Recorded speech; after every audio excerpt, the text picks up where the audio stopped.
Les amis, j'espère que vous allez bien. Je recommence la petite série de vidéos avec du coup les nouvelles cartes ou les nouvelles modifications du patch 4.1 qui vient tout juste de sortir. Et donc, on va tester des decks et on va voir si, justement s'ils arrivent à fonctionner. Alors, j'ai plein d'idées par rapport au Fondoir d'âme, hein, donc du coup cette nouvelle carte incroyable d'île obscure, tu es un allié pour en invoquer deux copies éphémères. J'avais plein d'idées avec cette carte là, j'ai eu le temps d'en tester quelques-unes, certaines ont marché, d'autres pas vraiment. Mais une de celles qui a plutôt bien marché pour le coup, c'est une version avec Bundle et avec Nora tout simplement. Voilà.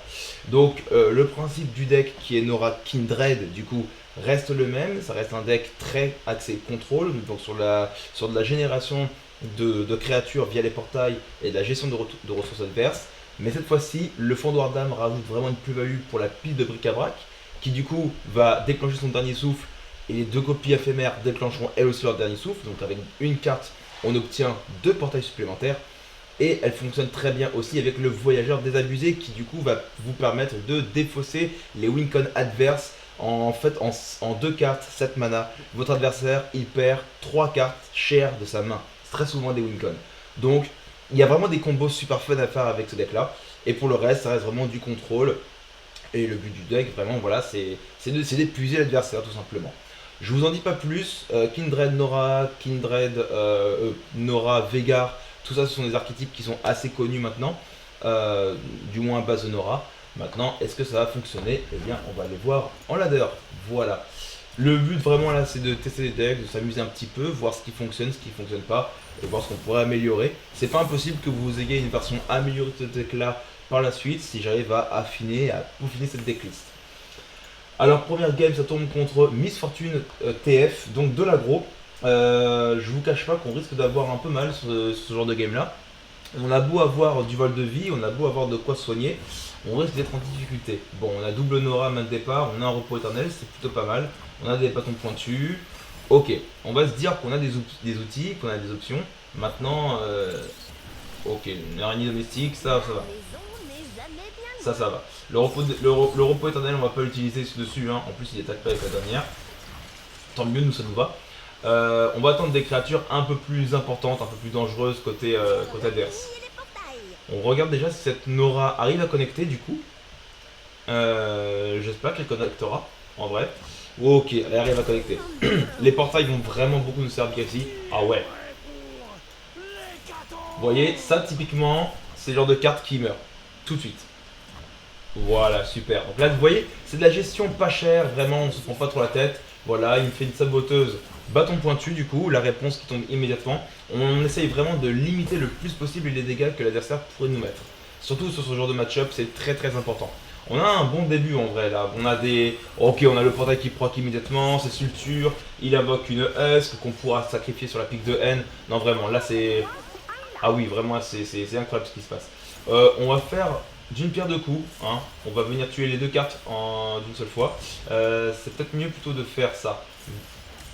Quietus first. Quietus qu'on va faire sur l'araignée. Et le Festin qu'on va faire sur la saboteuse. Voilà. Si jamais il a une faveur noxienne et qu'il l'a fait sur une 2-1, on pourra répondre avec le bâton pointu du coup. C'est plus intéressant de fonctionner comme ça.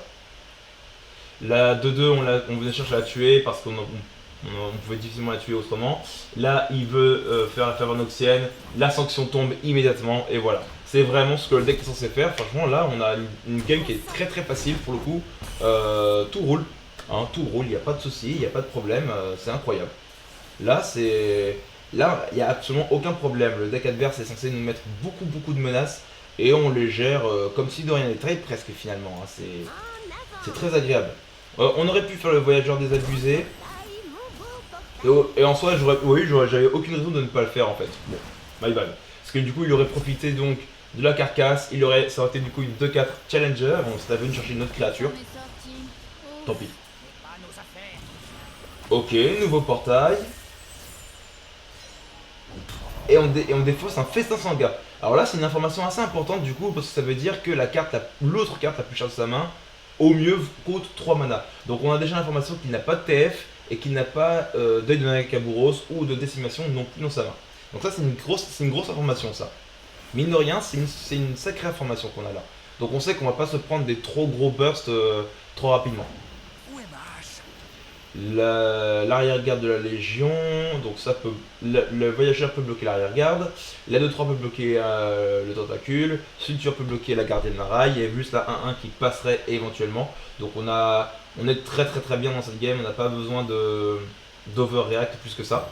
On va mettre une pile de bric-à-brac, puisque son utilité c'est sur le board, pas dans notre main. Une araignée domestique, toujours pas peur. Toujours pas peur, on a de la gestion si jamais il faut. Et on fait les blocs qu'on avait prévu de faire. Voilà. On va pas se presser plus que ça. Les deux points de dégâts ne nous font absolument pas peur ici. La question c'est est-ce qu'il va vouloir refaire une autre ferveur noxienne, mais s'il l'a fait, il va avoir encore une sanction qui va tomber. Vision, c'est Vision qui tombe, très intéressant. Donc on perd notre board aussi, mais c'est pas grave. Ok. C'est pas très grave qu'on perde le board. Vous voyez là, il a joué une Vision, il a joué une carte qui est pas si optimale que ça à utiliser telle quelle. Donc c'est plutôt pas mal, hein, ça nous arrange. J'étais à 3 sur 6 avec la Nora. Ok, bah on peut faire la full portail de Nora du coup. Oh waouh! Ah oui non mais si la chance est avec nous là, on s'en sort. On s'en sort tous les jours ici. C'est incroyable ce qui se passe dans cette game pour le coup. On a encore 2 portails à activer et maintenant nos créatures seront bien plus grosses lorsqu'on va les appeler. C'est incroyable. Et pas de portail pour l'instant. Pas de portail. Mais c'est pas encore terminé. On peut faire la pile de bric-à-brac.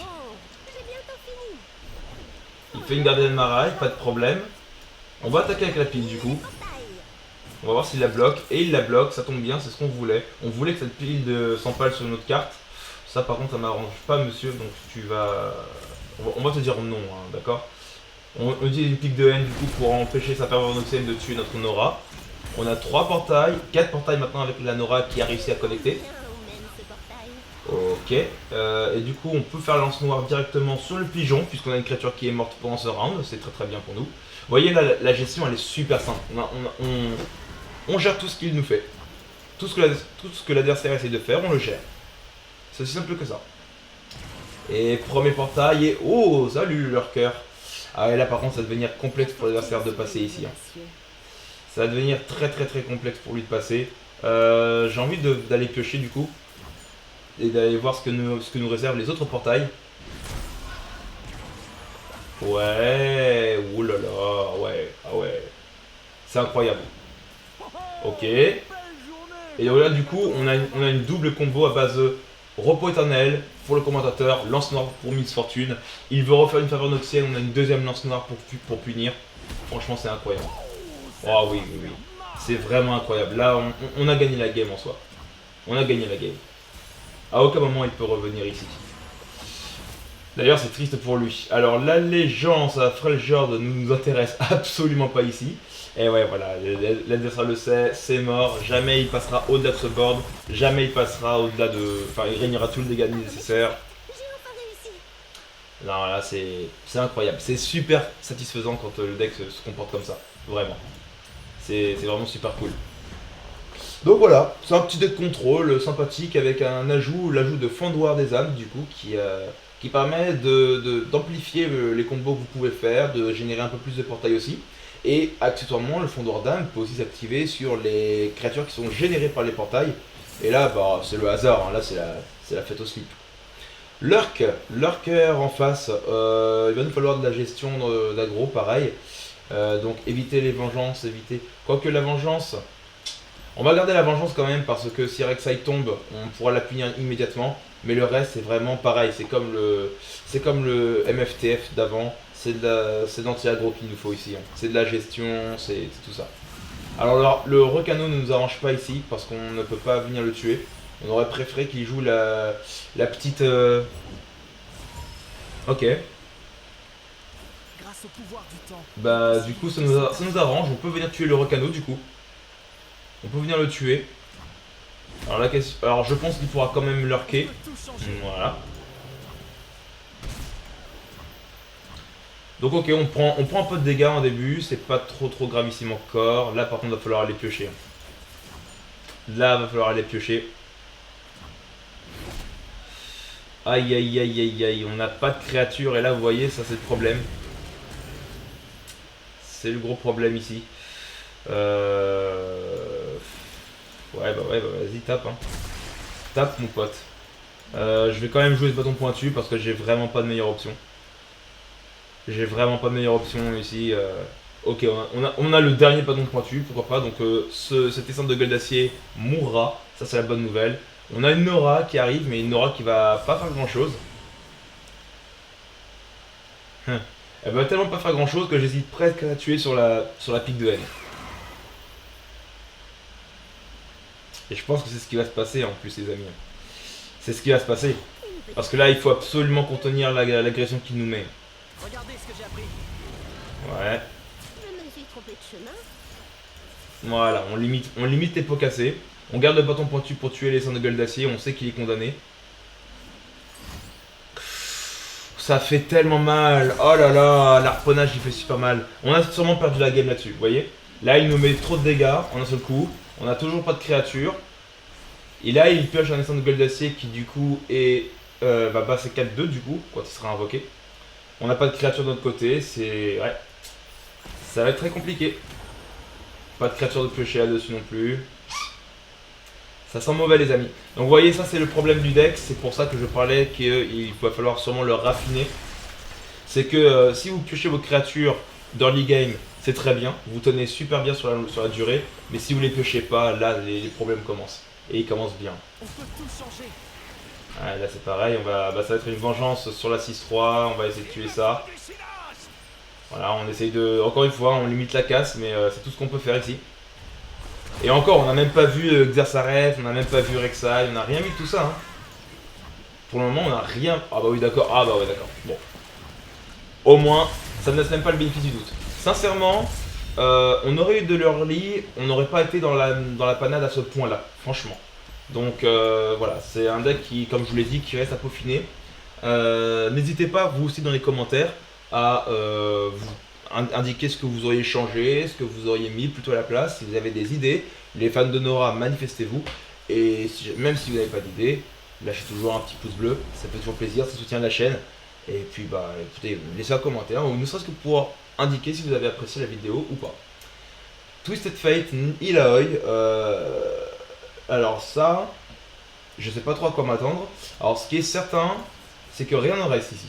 Rien ne reste. On veut, comme je vous l'ai dit, hein, on veut de la créature en début. Hein. Voilà, on a un conchyliologue, c'est bien, ça fait au moins de la nourriture pour la pique de haine. C'est mieux que rien. Ok, on a l'idole en face. C'est dommage qu'on n'ait pas de repos éternel ici. Ok. L'attaque du tentacule, est-ce qu'on s'en occupe? Est-ce qu'on s'en occupe de ce tentacule? En vrai, on peut s'en occuper, oui. On peut s'en occuper. En fait, jouer le conchyliologue sur le tour 2 ou le tour 3 ne va rien changer, pour le coup. Donc autant s'occuper de ça maintenant. De ralentir au plus possible les boosts du tentacule. L'histolite est pas mal. L'histolite est pas mal. L'histolite, ça peut nous donner accès à effondrement. Quelle belle journée pour naviguer.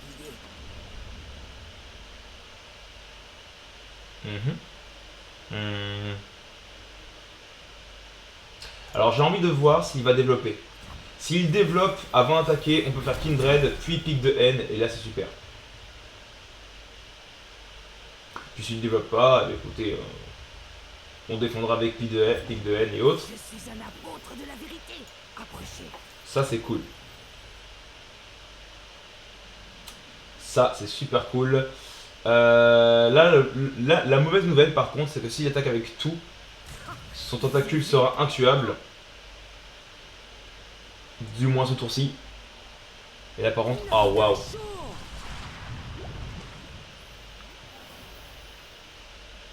Alors ça c'est impressionnant.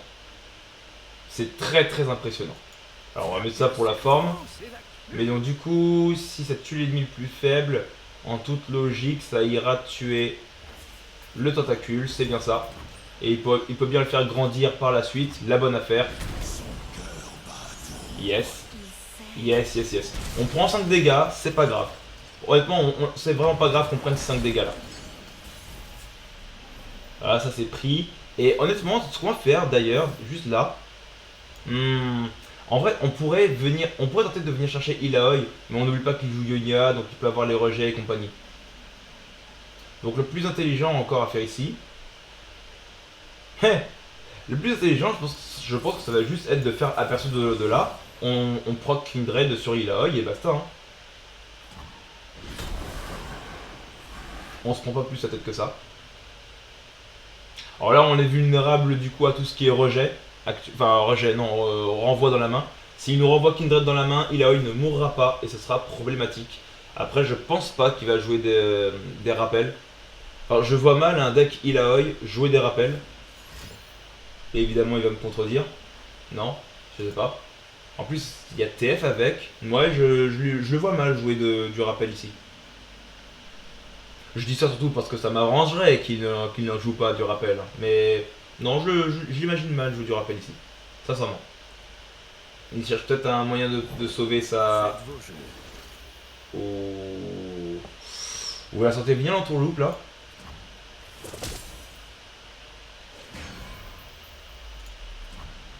On va attendre un peu. Coup de tentacule.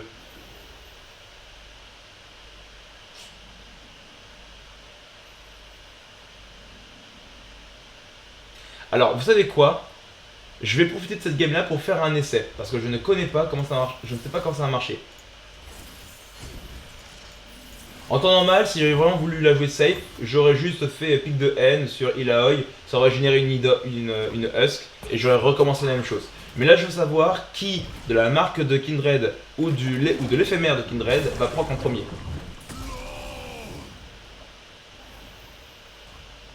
Bah, je suis fixé.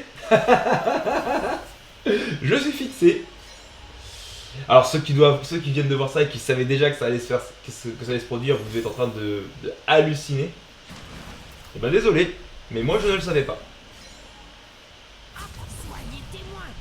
Ok, et là par contre, on prend beaucoup de dégâts.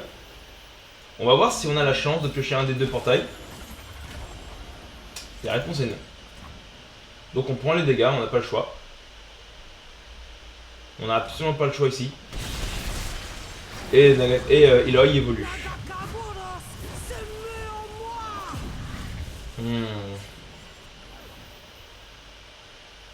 On va au moins venir repos éternel ce TF.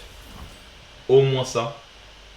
Mais alors pour le reste, je vous cache pas, ça va être compliqué. Et alors en plus il refuse que TF meure. Non mais là on a tout qui est refusé. Le buff d'Illaoi d'ailleurs, vous pouvez voir hein, à quel point il a été utile. Parce que ce petit point d'attaque, mine de rien, il lui a permis de gratter des points de dégâts petit à petit. Et il a réussi à faire level up Illaoi. Vraiment pas inintéressant ce petit up. Voyageur désabusé, qu'est-ce qu'on va lui discard? Nagakabouros elle-même, très bien. Ah bah attends, du Neram. T'es en train déjà de me rouler dessus, tu vas quand même pas pleurer.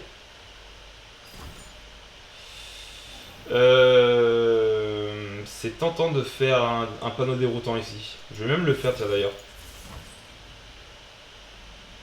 Je vais le faire ne serait-ce que pour lui claquer son tour, pour piocher de mon côté. Ok, on chope les deux directement. Donc on a des bloqueurs, ça c'est bien. On a une vengeance pour venir tuer Illaoi. C'est loin d'être fini. Il faut juste pas qu'on se prenne trop de surpuissance, c'est tout. Oh, et puis à mon avis, vu la manière dont il attaque, à mon avis il doit avoir un rejet qui traîne. Vas-y, tue-moi.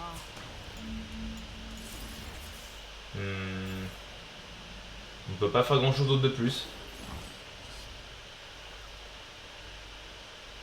Et s'il y a un rejet, bah écoutez, c'est fin de game. Hein.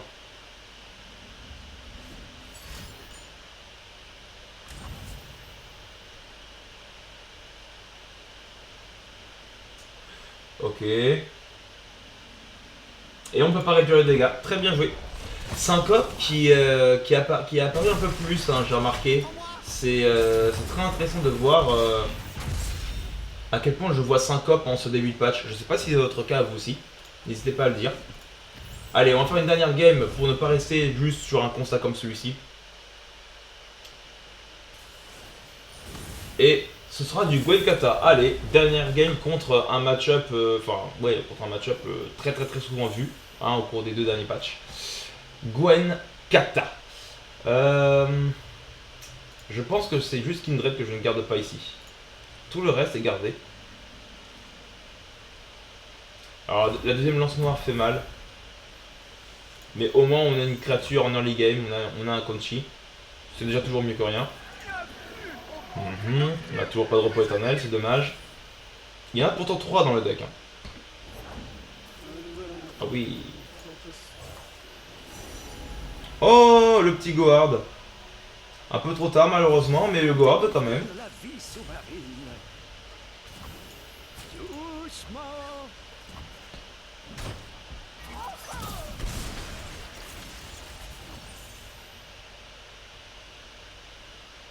Voilà. On a besoin de reprendre un peu de souffle ici. Ok, là on est obligé de passer notre tour, on peut rien jouer. Et lui il fait le somptueux vestibule, très bien. Alors attention quand même à son... Ouais, à son deck qui commence à avoir 3 Sanctify. Il va attaquer maintenant. Pour être honnête, c'est ce que j'espérais. J'espérais qu'il attaque maintenant. Ça m'arrange totalement, ça veut dire qu'il ne devrait pas y avoir autre chose de pire. Et on lui discarde une Gwen qu'il allait probablement jouer à ce tour-ci si on n'avait pas fait le voyageur. Il nous met encore un majordome et on lui met un Gohard qu'on vient juste à peine de créer. Je pense que la game va finir en Gohard de partie les amis. Il y a moyen que la game se termine en Gohard partie. On va recommencer avec le deuxième voyageur désabusé. On a discardé une Gwen la première fois, là on lui discarde le Shunpo. Très bien. Il ne joue rien, on va en profiter, on va gratter des points de vie du coup. Très bien. Et là, on pioche un fendoir des âmes, vous voyez la carte dont je vous parlais depuis le début. Et là, c'est pixel là. Katarina est jouée, mais on a le repos éternel, grand dieu. Et donc le nerf de Kata qui fait qu'elle prend... Oh! Alors, du coup, ça fait que je vais contrer avec un aperçu de l'au-delà, du coup, pour activer la lance noire et venir tuer Katarina de cette manière-là.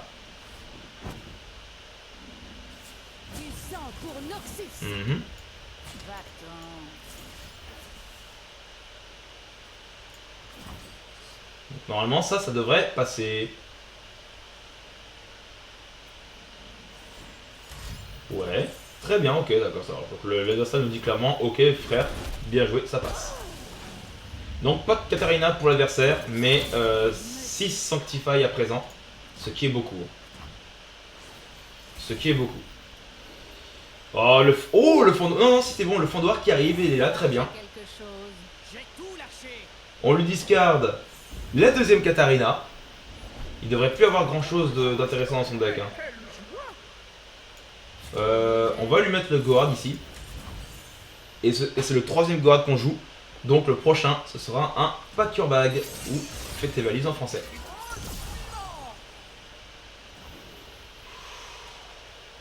Oh, ça devient intéressant. On va caler la Nora quand même pour créer des portails.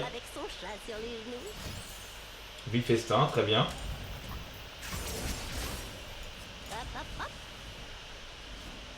Ah ouais, la nuit de corbeau direct quoi. Dur pour l'adversaire ici. On a de quoi répondre, on a l'aperçu de l'au-delà. Ah oui, genre vraiment l'adversaire qui voulait absolument pas qu'on passe quoi que ce soit. Ok. Bah écoutez, c'est validé hein.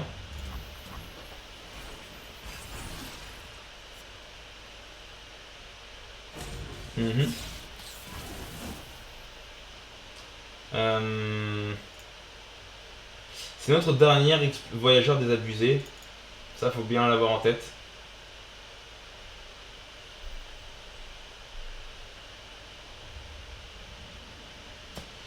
Mais c'est quand même 9 dégâts. On va les prendre.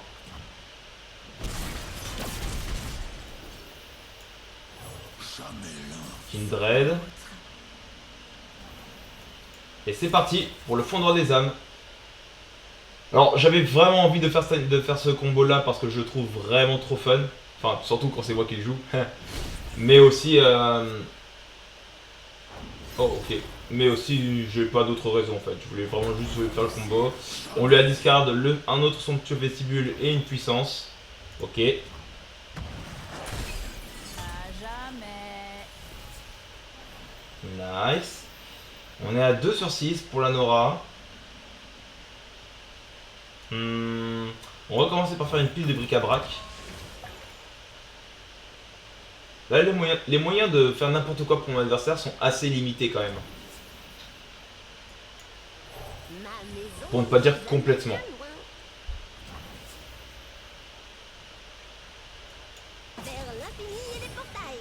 Ok, il vient bloquer la jeune araignée. Il veut tenter de faire ça, mais on va l'en empêcher.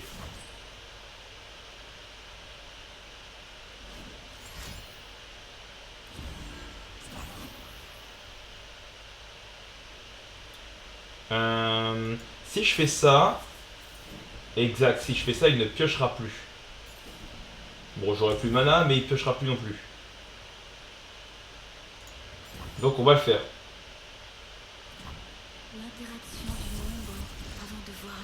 Très bien. On pioche quand même la carte grâce au bâton pointu. On l'empêche de piocher, ce qui était pour moi de très loin le plus important. De très loin. Ok. Somptueux vestibule numéro 2. Je pense que c'est le moment pour un Packer Bag ici. Depuis tout à l'heure, cette carte là il la joue pas, donc je suppose que c'est pas une créature. Et impeccable, voilà. Donc parfait, donc ça s'est quand même plutôt bien passé. Alors j'ai aussi gagné sur ce match-up là parce que contrairement au précédent qu'on avait vu, là je savais que cette version de Gwen Kata qu'on a déjà vu au saisonnier précédent ne joue pas de dégâts directs, elle se concentre vraiment sur la puissance des créatures et le fait qu'elle bourrine très fort. Donc je savais que en se mettant à 3 PV, ou du moins j'espérais, qu'en se mettant à 3 PV, il y avait très peu de chances de se prendre une ferveur noxienne derrière. Très peu de chance. Ou alors une, mais il lui aurait vraiment fallu qu'il la pioche, ça aurait pas été de chance. Mais j'ai pris le risque, vu la version qu'il jouait, j'ai pris le risque de me mettre à 3 PV pour continuer à faire mon jeu en fait. Et bah au final ça n'a pas servi à grand chose puisque les cartes qu'on a discard n'étaient pas si impactantes que ça. Mais il fallait que je sois sûr. Il fallait au moins que je sois sûr qu'il n'y ait pas trop de menaces côté adversaire. Voilà les amis, la vidéo est terminée. Le deck, je vais le mettre en code, donc dans la description. Et puis je vais aussi le poster sur Twitter, comme ça ce sera fait. Vous aurez aussi le rendu en image. N'hésitez pas à le tester, à me dire ce que vous en pensez. N'hésitez aussi pas à me dire de quelle manière vous l'améliorerez. Et puis moi c'est avec grand plaisir que je vous retrouve très prochainement pour une autre vidéo donc de test de deck, comme ça. Peut-être que la prochaine vidéo sera aussi portée sur le fondeur des âmes, on verra bien, je ne sais pas trop. J'ai quelques idées et quelques decks que j'ai envie de ressortir grâce à ce nouveau patch. Je ne sais pas si je pourrai les sortir parce qu'ils seront corrects ou non, on verra ça en temps et en heure. Quant à moi, je vous dis à la prochaine, merci bien. N'oubliez pas, s'il vous plaît, si vous pouvez mettre un petit pouce bleu, un commentaire pour me dire si vous avez apprécié la vidéo ou non. N'hésitez pas aussi à me mettre dans les commentaires des propositions de decks que vous aimeriez voir être testées de ma part. Je les lirai avec attention. C'était Gag, passez une très bonne journée ou une bonne soirée. À la prochaine. Ciao ciao les amis.